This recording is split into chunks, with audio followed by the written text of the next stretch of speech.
le don de la foi est pour l'œuvre de Dieu, mais la foi personnelle est pour la vie quotidienne de l'être humain. Ce qui veut dire que même si l'homme de Dieu pourrait avoir les dons de la foi, il a aussi besoin d'une foi personnelle pour des circonstances propices à sa vie. De quoi je suis en train de parler? L'homme de Dieu pourrait avoir les dons de la foi, mais il peut se retrouver face à des circonstances et des épreuves qui impliquent sa propre vie et ne pas pouvoir s'en sortir s'il n'a pas la foi personnelle de croire en Dieu, la foi à laquelle nous tous en tant que chrétiens nous avons une vocation solennelle. Je vais vous dire une chose, mes chers amis. Lorsque tu pries et que différemment de l'homme de Dieu qui était à la chair, tu ne vois pas les résultats tout de suite, ne te sens pas complexé par cela. Pourquoi? Parce que les résultats de la foi ne seront pas toujours instantanés.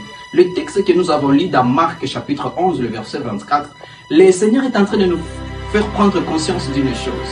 Il nous fait voir que la prière, lorsque vous la faites, vous devez comprendre que quand vous avez fini à prier, le Seigneur a entendu votre prière, il vous a exaucé. Mais pour ce qui est de la manifestation de l'exaucement, il est clair, il dit, vous le verrez s'accomplir. Et c'est ça la foi.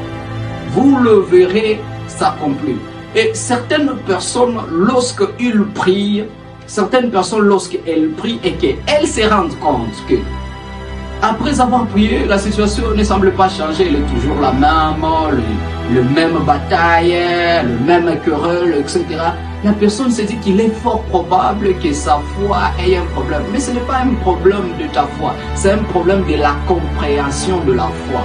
Rien, ni la Bible, personne, ni Dieu, ni Jésus-Christ n'a jamais enseigné que le résultat de la foi sera toujours instantané. Mais vous devez comprendre que parfois, les résultats de la foi sera toujours à venir. Pourquoi? Parce que la manifestation est toujours conjuguée au futur. Ainsi donc, tout ce qui est authentique sera mis à l'épreuve pour son authenticité. Et ta foi, si elle est authentique, il faudrait qu'elle soit mise à l'épreuve pour son authenticité. Si le temps a pu ébranler ta foi, c'est qu'il y a un problème dans l'authenticité de ta foi.